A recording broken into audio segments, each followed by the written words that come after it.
All right, now it's time to check in with Keith Bilbrey to see what kinds of questions that you have been leaving for me. That's in the comments, as well as in our My 2 Cents at TBN.TV mailbox. Keith, stick your arm deep down in that hole. Reach for some questions. See what you bring out. Yeah. Kenneth from Newburgh, Missouri. How can one man make decisions via executive orders on the border wall instead of the tax-paying citizens of this great country? If we want a border wall, we should have a border wall. If we want the pipeline, we should have a pipeline. Well, let me tell you, the simple answer to that is elections have consequences.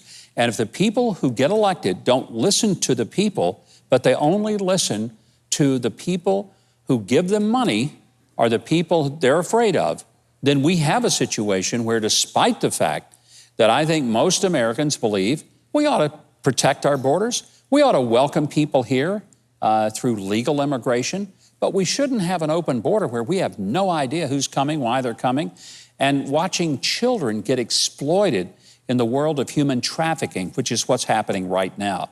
So next time we have an election, don't sit at home. Don't say, oh, it doesn't matter how I vote, or, oh, they're not going to count my vote right. That's what gets us in trouble. Vote.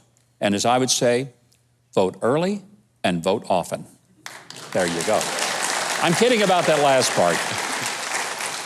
Well, we heard from Dale. If the government disbands the police, then who will protect us from criminals? What the government is doing to this country is really scaring me. Keep up the good work, Governor Huckabee. Well, the real good work is not being done by me. It is being done by the people you mentioned, our police officers. And I'm so grateful that we still have men and women who are willing to put on a uniform and a badge and go out into the meanest streets America has probably had in a generation or more, and still try to enforce the laws that we have agreed to as a culture and as a society are the right laws for us to live by. There may be a bad cop from time to time. Of course there is. There are bad doctors, there are bad lawyers, there are even bad musicians. Heck, I am one of those. There are bad people who do things not as well as they should. But overwhelmingly, the people who serve us in the police department are people who not just need our support, they deserve our support. And we ask them to go out into the streets and take on crime, and sometimes people wouldn't get in trouble with the police if they would just follow the simple instructions. And if you want to have a fight with a cop, best time to do it is not when he's just pulled you over. Wait until you have a lawyer, do it in court, and there you can fight it out and do it in a civil way. But resisting arrest, I just don't think it ever works out, ever. So protect, respect, admire, and support the men and women of our police. Well, this letter comes all the way from South Africa. According to John Bezos, his last shareholders report, Amazon does not pay taxes, even though they earn billions of dollars.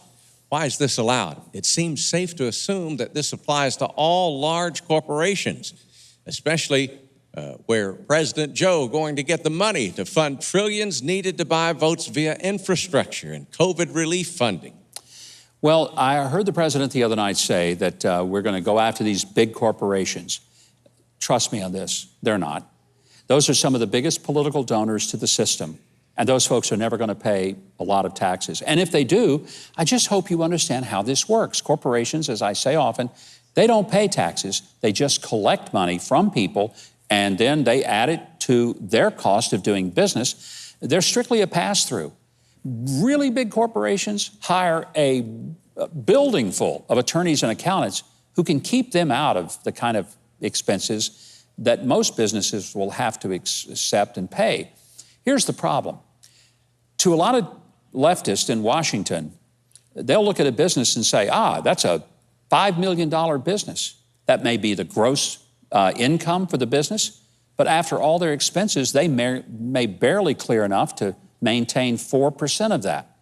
So this idea that these are the rich people, there are many of you who own and operate or perhaps work for a small business, and you realize that you don't have a building full of accountants and lawyers. So any tax increase, though it may be said applying to the big guys, it won't be. It'll apply to you. You'll be the ones hurt, and the Jeff Bezoses of the world, they'll never pay more than they're paying now. That's how it works, and it's because they're the ones who give the big contributions. That's the scandal in this country. Don't ever forget it. Well, Caleb Warburton. Hi, Governor Huckabee. I'm a sophomore at a public high school in Columbus, Ohio. I'm well aware of the left-wing bias in today's schools. I like history, but I do not like the biased version that so many students are getting.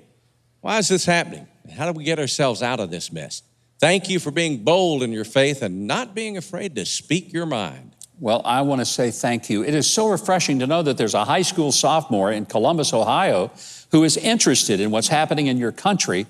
And if you say, how do we get out of this mess? Just influence a lot more of your friends, because I believe you are the key. You truly are. If as a sophomore in high school, you already see problems that we're facing, and you are the one that wants to do something to make it better. I'm going to look for you on the ballot in Ohio. I bet you be the governor or senator or congressman from there. And man, we need you. Please get out of school in a hurry. Get on that ballot, because we need people like you with some common sense. Thank you for caring. And to all of you, be sure to leave your questions, your comments, or even your vicious anger in the comments below. Or you can send them to me at my2cents@tbn.tv.